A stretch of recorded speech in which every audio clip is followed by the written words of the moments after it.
Is that fan noisy? It's pretty.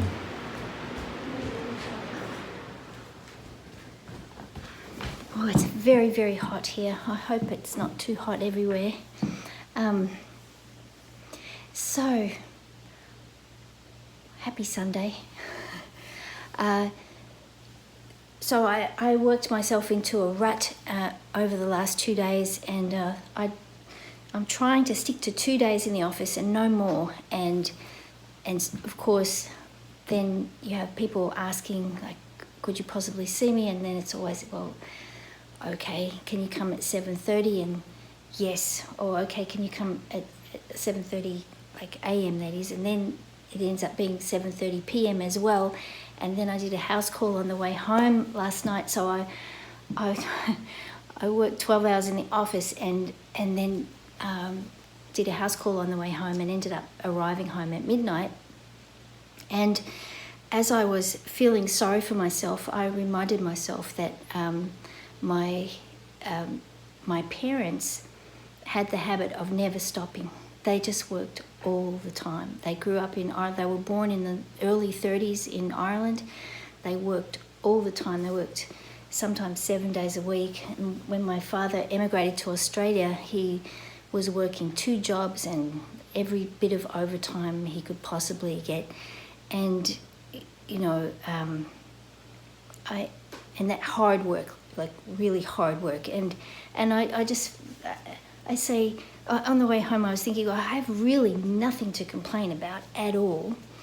And then I was thinking, you know, we've got to come at this a different way. There has to be more rest, which is some advice that I give nearly everybody. Well, it's clear from your pulses that you're doing too much. You're not taking time to rest. You're not.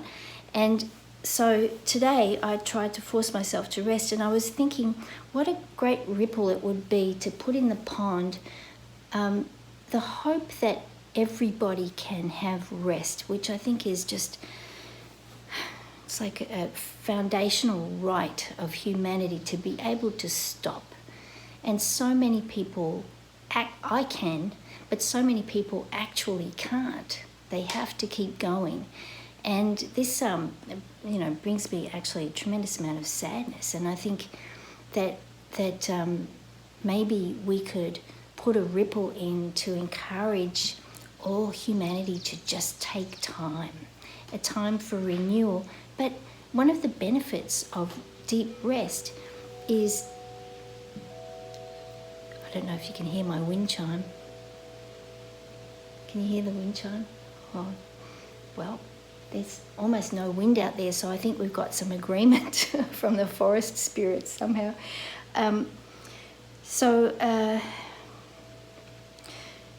One of the great benefits of rest, of course, is that you come out of rest and you have the opportunity to have, thank you, Jan, to have a fresh view of things, which has really been the theme of Ripples for the whole time. I'm trying to get humanity to just turn and view things differently. And so rather than working at it, people need to just be still more and allow the truth to come in. So for the first time in Ripples, I'd like to use a non-classical point, Mian, which is called Peaceful Sleep, and it's halfway between Triple Heater 17 and Gallbladder 20, exactly halfway between Mian. And it's I've never used it actually in treatment because I'm so doggedly classical, but let's try it. Mian, Peaceful Sleep, and to combine it with LR-3, which is called the Great Rushing, the Great Rushing. And one of the ways I used to put my children to sleep in the very early days was to take hold of, like I would cross my hands like that and take hold of LR-3 and just pull it down. Just pull it down and because it's a shoestring point, so just let all the Wei Qi relax in all the sinews, since the liver controls the sinews. And it was very, very calming. So the ripple that we would be putting into the pond would be, I think I described it enough, I don't have to re-say it, but one of deep rest leading to profound clarity and then change. So thanks so much for being here. Let's get to work, kind of work, restful work.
Thank you for being here. And see you tomorrow.